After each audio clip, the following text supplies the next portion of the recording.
Hey fellas, your commissioner here, coming at you for a little week 8. Is it week 8 already? Look at that bling. You know I gotta show that bling, right? Week 8 of NFL action. Um, of course, we're not going to start the video as we normally do. I told you what I wasn't going to talk about if something happened last weekend, and that thing happened, and so that's it. I'm done. I'm done with that for the rest of the season. Fortunately, basketball will be starting up here in a couple weeks. We got an exhibition against Purdue this weekend.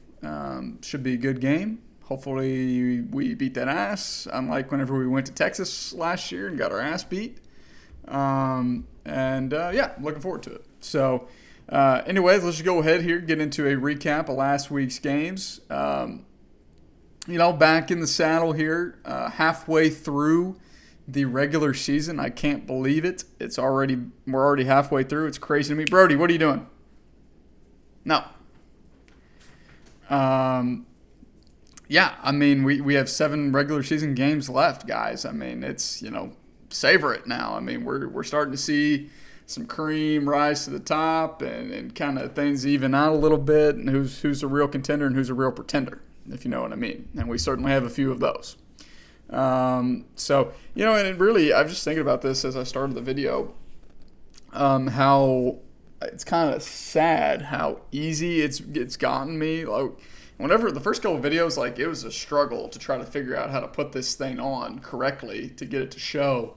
And now it's just like second nature, unfortunately. But, hey, I think wearing it, I think having the trophy front and center for every video is ultimately making me a better owner. I certainly don't anticipate repeating this season as horse ass. I think it would be quite stunning if I did. My team would have to die, which is possible. There's still 7 weeks left. It really doesn't even really matter what you do these next 7 weeks, unless you make the playoffs, and of course you're safe. But if you don't, then all it takes is somebody getting hurt week 15, 16, and there you go. There goes your horse ass right there. So, but anyways, let's go ahead. Enough about the future. Let's look into the past. Last week, a lot of teams on bye. I think the heaviest bye of the season. Certainly affected several teams. We had 4 teams under 100 points this week. Really, I believe the top 6 scores on the week did win. So that was nice to see. But it doesn't happen too often that the top 6 end up winning. But it did this week. So barely, just barely. Start off with our salt and vinegar chip game of the week between, was it Cataclysm? It was the Cataclysmic Catches and Candy Field of Love. Rip was without Breece Hall. No Debo. But Wilson just continues to prove me wrong. I'm man enough to admit when I'm wrong. I was wrong about that trade. Clearly, Dante Foreman gets 33 points this week, right? Just as I was talking shit about him being the third string running back, and I was also talking shit on D. McCardo, who got 12 points on the bench. But yeah, just very impressive. Very impressive win for Wilson. He didn't have Hopkins this week, didn't have Thielen this week. Herbert's still on IR, Connor's still on IR, and to find a way to make something happen. Really, he's carried behind Mahomes. Mahomes had a monster game, 42 points. But Laporta continues to be a solid presence for him. His worst game this season is 7.6 points. You're going to love that from your tight end. Shaheed had an okay game for your wide receiver 3. Kupp kind of, had a bad game, but it's Kupp, right? He'll be fine. His point total is obviously a little inflated with Foreman's 3 touchdowns. That's not going to happen every week, but Wilson just keeps finding ways to win, man. He keeps finding ways to put up good point totals. So kudos to him. And for Rip, Wilson's now 4-3. Rip falls to 2-5. He was kind of forced to start Jameson Williams, Gooser from him. Goddard does look like he's, after a rough kind of start to the season, he's been performing pretty well these last 3 weeks. Devontae Smith has been outside of those first 2 weeks. It's kind of the ebb and flow, right? He's not really done much. Certainly not what Tyreek Hill's been doing, I'll tell you that. Curtis Samuel back down to reality. Godwin, solid, right? Godwin's just a solid wide receiver too. No, not any more consistent wide receiver two in the league, I don't think. So, but Saquon's looking good. AJ had a solid game. Hurts had a great game. So Rip's kind of like Craig for me. He's got good pieces. He's got good players. It's just somehow it's just not clicking. It's not working really for him at the moment. But brighter days are ahead for him, I think, certainly. So next here we got the biggest blowout of the season, I believe. 105-point domination. Nick, the newly rebranded Concussion Protocol, an oldie but a goodie, going back to the classics. Just trends continued for Nick right this season. I mean, teams just beat the shit out of him, and he enjoys it. I guess I don't know. He probably doesn't enjoy it, but certainly does happen a lot. 192, and this week was fully healthy Swamp Donkeys. Nobody on bye, nobody injured. And they showed what they're capable of. They showed to me that they are the clear-cut number one team in the league, despite being 4-3 and 2 games behind the number one seed. To me, it's not really a question. Blaine's the best team going right now. Nick's one of the worst teams going right now. He's lost 2 in a row to get to 2-5. Blaine's won 2 in a row to get to 4-3. Huge game from Josh Allen. Jahmyr Gibbs had his best game of the season. Kamara has just been incredible since he's been back. Derek Carr can't throw the ball more than five yards, and it's just been dump off after dump off. Kind of what made Josh Jacobs such an elite fantasy asset last year, right? We're seeing that with Kamara. St. Brown, monster. Mike Evans, monster. Puka, monster. Evan Ingram, solid. A.J. Brown, monster. I mean, this guy he's got freaks all over and up and down his lineup. And, I mean, if Gibbs can keep doing what he's doing, which is a big if. It's a big if. It doesn't, we'll see. But at the same time, he does have, Darrell Henderson on the bench, Chuba Hubbard, which Henderson, once Kyron comes back, whatever. But, Jalen Warren's been solid. So, I mean, to me, and Kincaid looks like he's maybe becoming unlocked now. We'll see. To me, Blaine doesn't really have many holes in his roster, barring injuries, right? Again, Mike Evans is injury prone. St. Brown fights through a lot of things, but, AJ, we'll see. But, I mean, this is his potential. And, I mean, this is clearly the best team in the league right now, I think. And, you look at Nick's roster, he was kind of forced to just have a win, throw the dice on Zach Evans. He put 20-some-odd fab on him last week, and a big gooser from him. Reports came out that it's going to be Henderson. It's going to be Royce Freeman. Zach Evans may or may not get any work at all, and he's probably just not that good of a player. But, ETN has been great. You really need to try to flip ETN. I know he's one of your best players. You don't need to flip your only thing you got good going for you, Nick, but ETN has scored 23 and 23 points basically the last 2 weeks, and what's it got you? 2 losses, right? So, he picked up Jordan Love experiment, 20 points solid, and it's not going to kill you at your quarterback. Christian Watson stinks, Waddle's okay. Eli Moore stinks. Kyle Pitts stinks, Osborne's just a guy, right? He didn't have Henry, didn't have Wilson this week.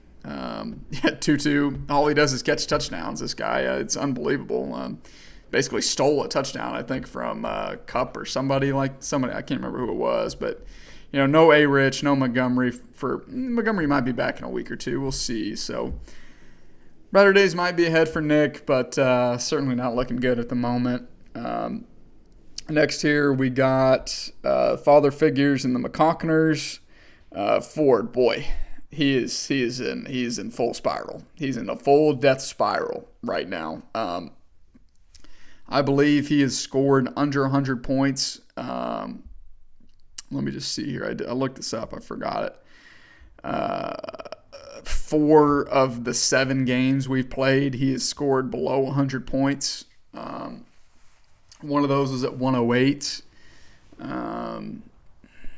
But not good. I mean, 2-5.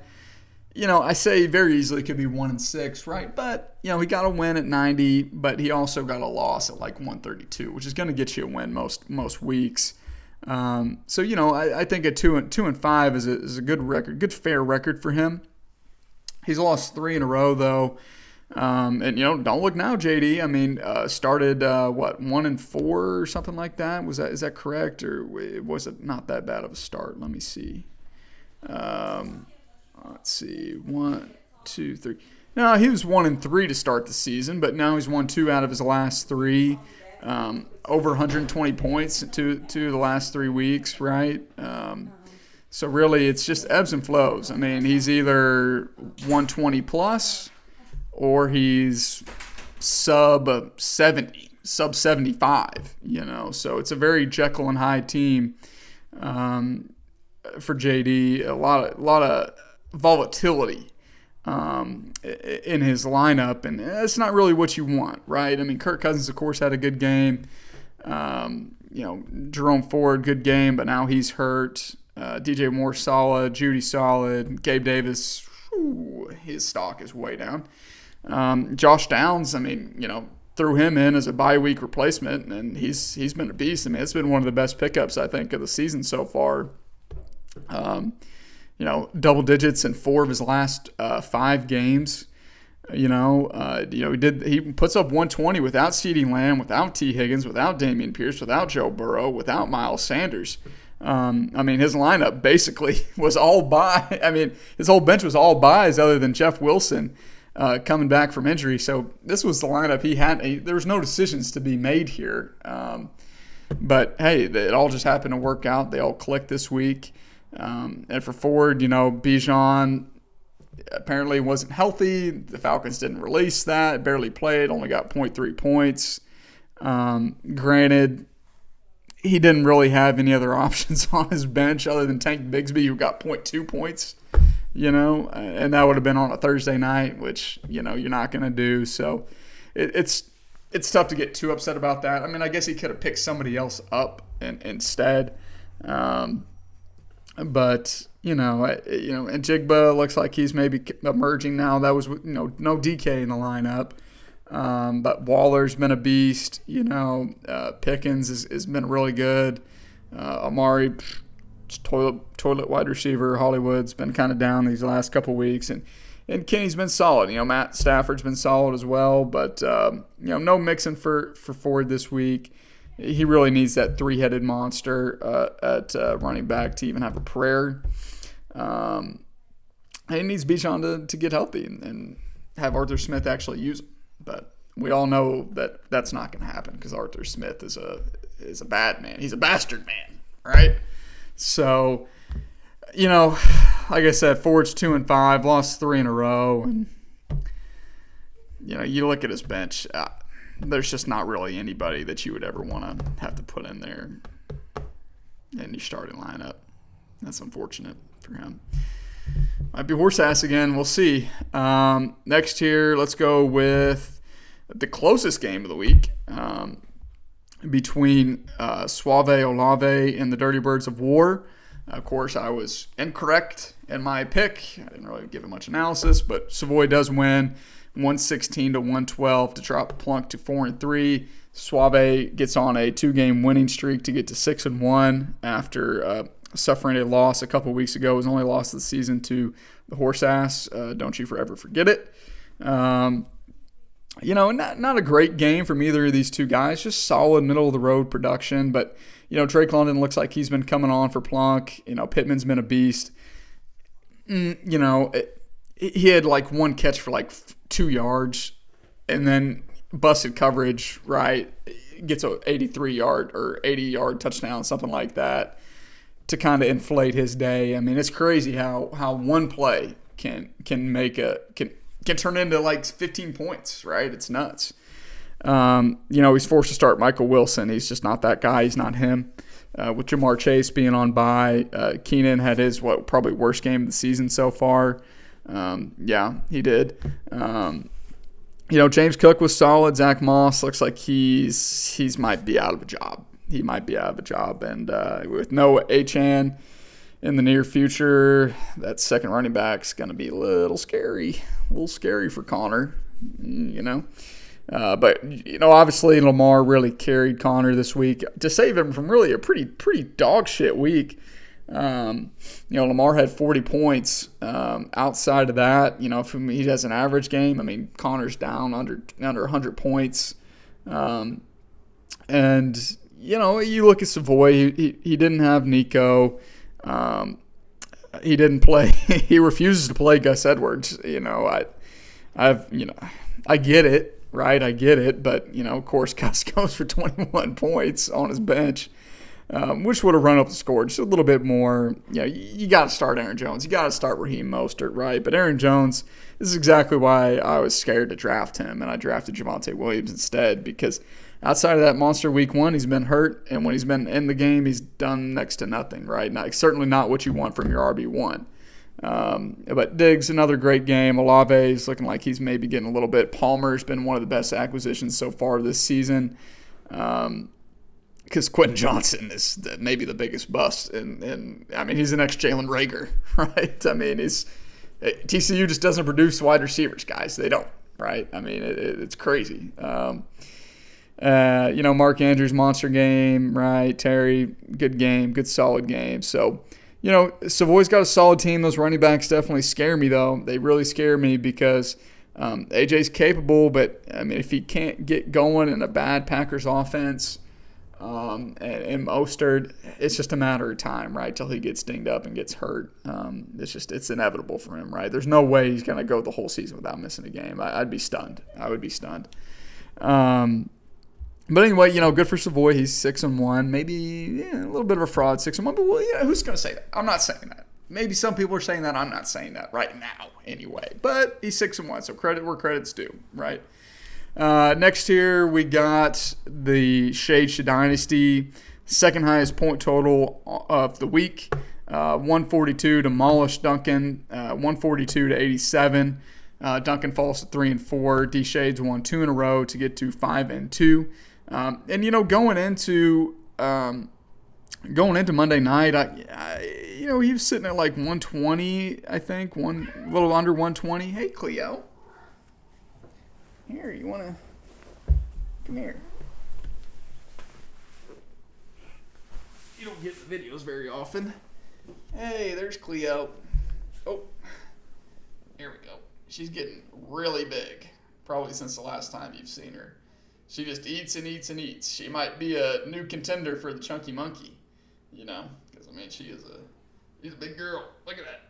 Oh, she's about probably 25 pounds now. There you go. Thank you, Cleo. All right. Woo, buddy. About strained my abdomen. I need to do some more core exercises, clearly. I'm not. Both of these teams, I haven't really given a lot of credit. Right, talked about this last time about Duncan's team last couple times, maybe. Shade, he's 112, 111, 109, 104, but he's got these big blow up weeks: 142, 120, 135. It's just not been. You look at his points against, right? 90 points, 86 points, 65, 87. Maybe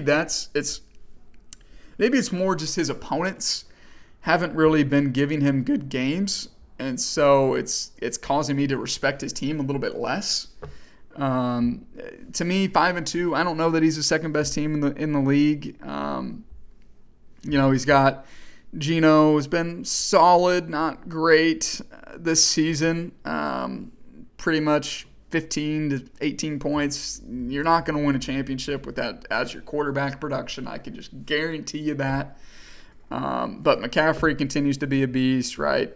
Zeke he's just falling in the end zone for touchdowns these last couple weeks. Not really doing much else. Ridley's been inconsistent, right? So he was sitting below 100 points, right, going into Monday night, and McCaffrey and Addison balled out, got him 54 points on Monday night, and really kind of boosted his total. But Kelsey is his clear wide receiver 1, 36 points. Just he continues to be a freak. Plays Logan Thomas. I guess that's why he maybe spent the fab last week to play him this week, or 2 weeks ago to play him this last week. 10 points from him. He didn't have Tony Pollard this week, but, he was able to get enough production out of Elliott to make up for it. I'm still a little bit worried by his flex. You know what I mean? Tyler Boyd, DJ Chark, Sky Moore, they're not sexy guys to play in that flex. Michael Thomas has been okay, right? That offense has just been kind of bad. He's been consistent, right? 10 points pretty much. He had his highest point total of the season so far, 13 points, right? On 3 catches. That's fine. That's a wide receiver too. But if Addison can continue to emerge while Jefferson's out, but you got to think Jefferson's going to be back probably within the next 3 weeks, 4 weeks maybe. And then what's going to happen to Addison? I don't know. I really don't want to do this council meeting tonight. Gosh. Got a council meeting tonight at 8 for reasons undisclosed, called by Councilman Rip. Heard rumors of what it is, but not for certain. It's supposed to be a quick meeting, 10-minute meeting. If it's a 10-minute meeting, does it need to be a meeting? Can it be an email kind of deal? You know what I mean? Anyways, but whatever. You got to throw people a bone, right? So, and then you look at Duncan. I thought that it was a lock. I said it during last week's video that it was basically a lock. D. Shade was going to lose. Duncan was going to win. He got nothing from Ridley on Thursday night. Just a solid game from Michael Thomas, and then Kelsey balls out, Addison balls out, McCaffrey does what he does, and Watson gets hurt, throws a pick, out for the rest of the game. Eckler has not been that guy, really, since he's come back from injury. A little bit worrisome there. Pacheco's looked great, though. Lockett's whatever. Christian Kirk's been great. Sutton's been great. Kittle, bounce back game, right? That's what he does. Solid 13 points. Brian Robinson got a touchdown. Otherwise, he had a truly, truly bad game. 23 yards and a touchdown. Yikes. No catches, nothing. So, got 3 quarterbacks. You find the right one, guy. Deshaun Watson's out again. He's not him. You just need to cut him, to be honest. He stinks. He's not that guy anymore that he was before he was an alleged pervert and sat out games and got suspended games. He's just not that guy anymore. He's not the Texans' Deshaun. I promise you that. So anyway, and then our final matchup is also our throw up all over themselves, hipster, wearing Vans, CrossFit Craig, team of the week. Doesn't contribute. 84.6 points. He was only 3 points less than a couple other guys, Nick and Duncan. And really it was Purdy's 2 picks on the last 2 drives of the game that ended up getting him this honor. But Royce Freeman, he had to throw him in late because the DK Metcalf scratch. 6.6 points. I'm sure he wishes that the DK news came out sooner so he could have pivoted to Jacoby Myers. I don't know why you would ever keep Jacoby Myers out of your lineup with the way that he's been playing. He's had one bad game all season. 29 points, 15 points, 20 points, 17 points, 19 points, 3 straight games with a touchdown. You can't keep him out of your lineup. You just can't, and I don't think he will going forward. Rashid's been great. Solid game. Zay Flowers, okay. Ayuk, just okay, right? Stevens had a good game. Jacobs underwhelming against a bad Chicago team. But I mean, the Raiders just are ass, right? They're not good. So he didn't have Fields. Obviously, Fields was hurt. No Kyron Williams. Zach Ertz to the IR. He did pivot away from Ertz and ended up costing him points. Ertz got 4.9. Higbee only got 1.7. But Reed looks good on the bench. Dotson's okay, right? I mean, he's got a plethora of good wide receivers. I'd really like to see him maybe flip one for maybe a tight end or maybe another running back. I don't know. Try to do something there. And then for so Craig's 3-4, lost 2 in a row. I continue my trend: win one, lose one, win one, lose one, win one. 115, okay game, right? Tua left a lot of points out on the table on Sunday night, I thought. Only 13 points from him. That's the frustrating part. I mean, his worst game of the season. You got to live with that. I knew that Tua was going to have these games. I knew he was going to be up and down a little bit.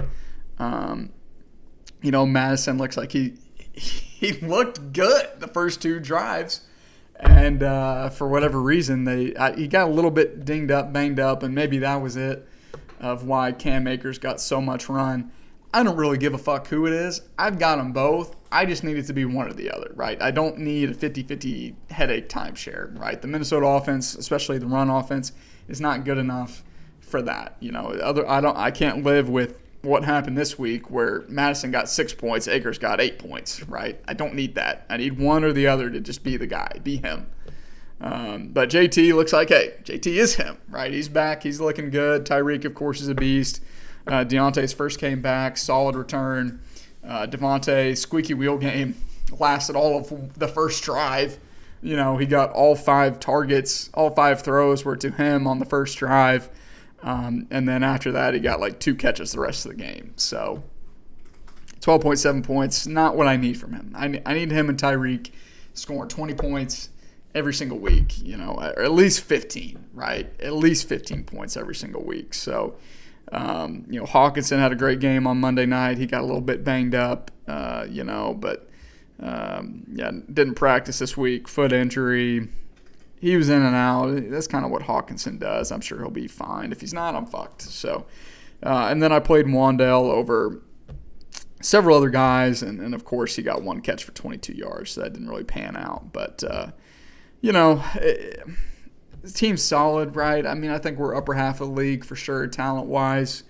And hey, a win's a win. I'm not gonna complain. So, all right, here let's get into waiver report. Pretty minimal. I think the smallest run so far of the season of any Wednesday so far this season.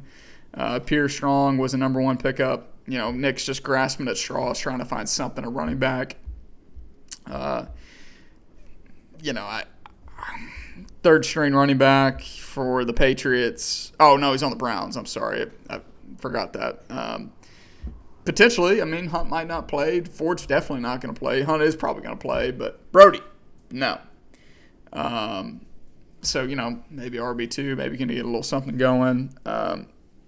He also picked up Trey McBride. I think that's a good pickup for him to try to figure out his tight end situation. He did Plunk also had a bid in for Pierre Strong for 3. Lost out on that. Suave picked up Brandon Miller. Whatever. He's okay. A 10-point game. Pretty solid. Excuse me. Rico Dowdle, no. Craig picked up DeMario Douglas. Had a pretty good game. And who else? Shade picked up Jamal Williams for 1 fab, so whatever, So Kamara doesn't get hurt. Jamal is probably irrelevant. That offense is bad. So, all right, let's go ahead here and get into a preview of this week's games. What's going to be the game of the week? I think I've figured this out. Yeah, we'll do that. Should I do that? It just doesn't inspire a lot of confidence. Yeah,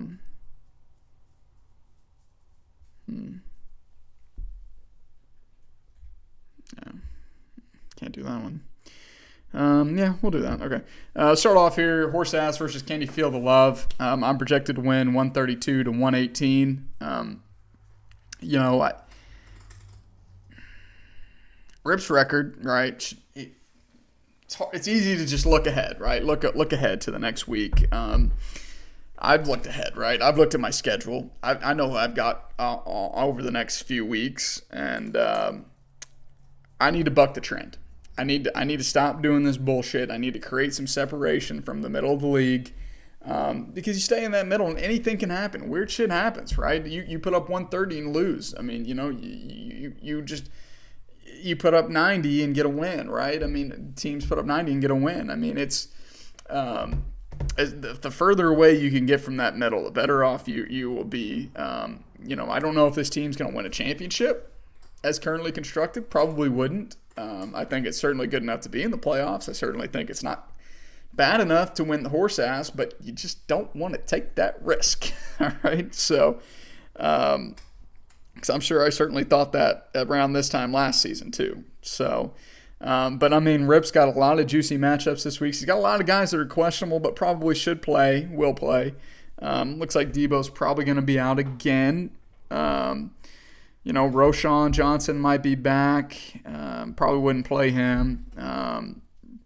But Kareem looks like he's going to be the RB1 against a not great Seattle defense. So he should have a good game there, I think. I don't know. Good. Might be a little bit strong, but solid, especially from the flex. I would be surprised if he didn't have double digits. And I really think Rip's got a really good shot at hitting or maybe even exceeding that projection. I really think my team's going to have to step up this week. They're going to have to 132 is a pretty high number. They're just going to have to fucking hit it, right? We haven't hit our projection. We've been at like 120 plus pretty much every week. We don't really hit it that often. So that's just par for the course for old Kamish. But I mean, Hurts against Commanders, they stink, right? I mean, the Jets stink. The Giants stink. So I'm very nervous. My team's going to have to fuck. What is this? My team's going to have to show up this week. If they don't, they're going to lose. We will lose this week if we don't put up 125 plus. I guarantee it. So, anyways, I'm going to go with myself in this one, but I would certainly not be surprised if the trend continues and I lose this week to get to 500. So, next here we got the Dirty Birds of War and Kickers Lives Matter. By the records, you would think this is pretty close. Prox projected to win 124 to 111. I don't think that these teams are as close as the records indicate, right? Now, I think Moss is projected to have 11 points. It's too much. He's basically Plunk's throwing a dart, a prayer at the second running back spot. But his wide receivers fully loaded. He's got Michael Mayer on the bench. He's got John, who's been great so far this season. Showing what he could have been, what he had the potential to be in Tennessee. And the Patriots, was he on the Patriots too? But those are two bad offenses, right? So, James Cook does have a tough run defense in Tampa Bay on Thursday night. Duncan's matchups are, pretty good. Honestly, Denver stinks. The Bears stink, right? They should get exposed, but they did just shut down Josh Jacobs. Kittle's got a good matchup. I would not start Brian Robinson against Philly. That's just asking for trouble. You just got to roll the dice on Najee. Not that that's much better, but we'll go with Plunk in that one. Next year, Swamp Donkeys, Father Figures, Blaine, 143 to 115. That's just insane, dude. Blaine, again, fully loaded Swamp Donkeys that Ford's running into. No injuries, no buys. It would take a miracle. So, next we got the Suave Olave versus the McCockners. Now, like I said, fraud maybe, fraud 6-1. I don't know. I'm not saying that. Again, I'm not saying that. Okay, I'm just putting it out there, right? But I'm not saying it. Maybe people are saying it. I'm not saying it. This would be it's a trap game. It's a trap game for 6-1 team, right? I'm just saying. JD proves he can put up point totals on any given week. Now, is he going to do that? I don't know. We'll see. But we're going to go with Savoy in that one. Let's not kid ourselves, right? JD's solid, but I think Savoy's got a little bit too much juice in the tank, right?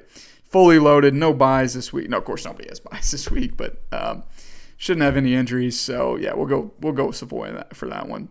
And then the Battle of the Bella Vista Bandits, the Cataclysmic Catches versus Doesn't Contribute. Currently, Wilson's projected to win 125-74. Is Purdy hurt? He always in concussion protocol. Yikes! He's not going to play then. I mean, you don't clear concussion protocol in a week anymore in today's NFL. What quarterbacks are out there on the wire? Sam Darnold, Russ Wilson, Jordan Love. I mean, you could do. You can get something out of that, right? Yeah, you can get a passable bye week fill in. He'll throw DK in there. He'll probably throw. Well, geez, he's got like 4 startable. Now he's got like 5 startable wide receivers and 2 more that are fringe startable guys. The real question is what to do at tight end, right? He currently does not have any tight ends on his roster. Which, I mean, shit, Craig, to be honest with you, the uphill battle that you're facing this week, I mean, you might as well just pick up Taysom Hill and try to throw him in, but more likely than not, he's going to put in Okonkwo or,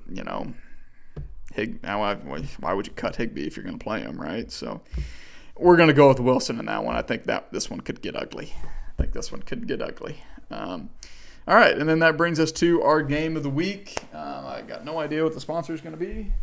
Try to do something I haven't done.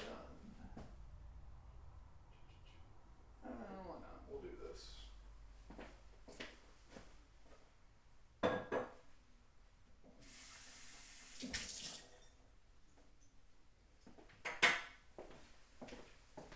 No, hold on. Bear with me.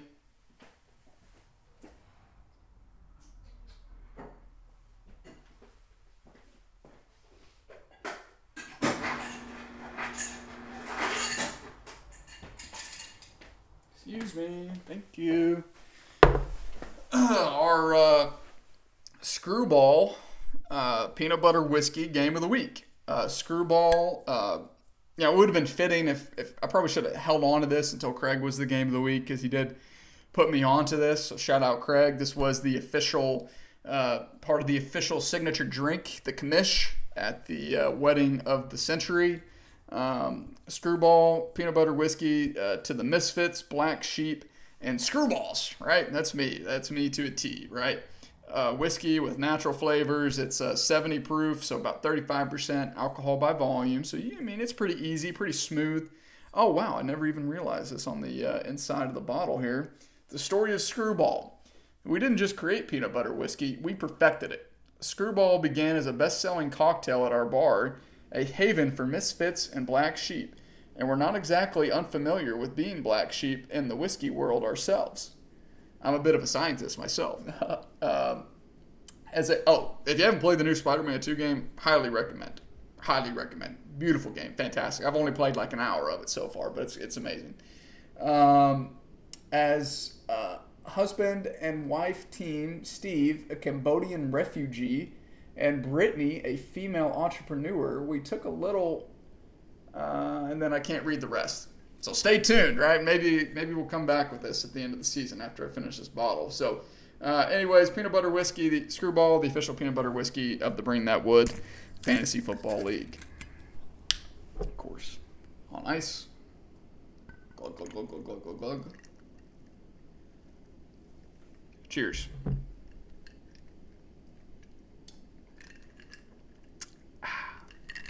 Very smooth. Very smooth indeed. Love that.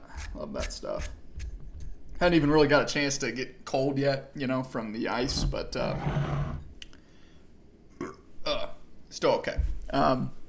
So, Shade Dynasty versus Concussion Protocol. the battle of the trap house, right? Two old roommates going at it. Nick trying to keep his seasons on life support. You know, he loses this game, you stick a fork in him, he's done. He gets to 2-6, he's out of here, right? He's not doing anything. And D Shade is trying to keep a firm grip on that second seed, number 2 overall seed, and get that first round bye. Because as good as Blaine's team is, if Savoy and D Shade went out, there's not a damn thing Blaine can do to try to vault himself into that first round bye. So huge games for both of these guys. Shade is projected to win 125 to 114. Battle of the quarterback here. You got Geno Smith versus Trevor Lawrence. Pittsburgh's pretty bad. Cleveland's got a pretty good defense, so we're going to go with T-Law on that one. Battle of the running back. You got McCaffrey and Pollard versus Derrick Henry and ETN. I mean, this is tough. I mean, of course, McCaffrey's been a beast. Pollard's been not quite lived up to the potential. He's had some good games, right? 20 points, 19 points, 15 points, 17 points. He's been better than I thought, actually, after just looking at his stats. Derrick Henry, though, has been coming on as of late. He's kind of had 2 bad games, and then the rest of the time he's been very good. Of course, ETN, he can't keep doing this, right? He can't keep scoring 2 touchdowns every single game, so you think he's probably going to regress a little bit. McCaffrey, Pollard, we're going to go with them, but it's close, very close. I'm very hesitant. I might push it, but I'm going to give the slight edge to McCaffrey, just the way he's been playing. It's unstoppable. Battle of the wide receivers, you got Calvin Ridley, Jordan Addison, Michael Thomas versus Jalen Waddle, Garrett Wilson, and Christian Watson. I'm not a fan of many of these guys for a variety of reasons. Some talent, some quarterback, some offense situations, I mean, they're all playing pretty bad offenses, or defenses, I mean. Waddle had a solid game earlier in the year against New England. The Giants are, they're okay, but I mean, Zach Wilson's looked,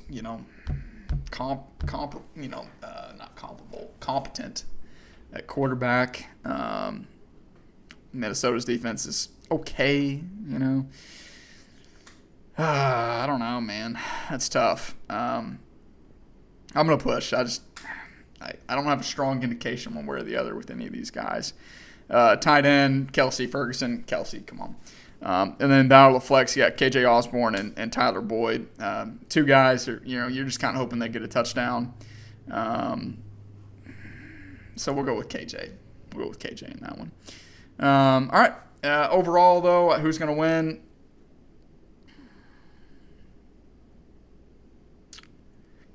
Shay's going to have to win the battle of the wide receivers. If he doesn't win the battle of the wide receivers, I don't know that Kelsey and McCaffrey and Pollard are enough. We're going to go with D-Shade in that one. We'll go with D-Shade. So, we don't like picking Nick on this show, right? So, anyways, that's all I got this week, fellas. Y'all stay safe out there. Good luck this week. I think Halloween weekend, right? So, spooky season. Ooh, spooky.